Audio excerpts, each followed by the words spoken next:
Maswerteng tanghali po mga ka-STL. Narito na po ang resulta ng STL Pangasinan. Para sa araw na to, 1st of February 19, 2026. Araw ng Webes. Naway ang mga natayaan nyo pong mga numero kanina ay manalo nawa ngayong tanghaling ito. 12 PM. Kaya't kunin nyo na po ang inyong mga ticket. Narito na po ang resulta.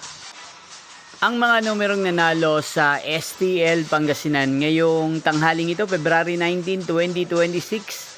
12 PM. First draw result 36 at 29. In exact order again, 36 at 29. At ngayong tanghaling ito sa STL Pangasinan, natin pong i-shoutout si Ate Hasmin ng Pangasinan na araw-araw pong nanonood sa channel na to. Shoutout po sa inyo, Ate Hasmin.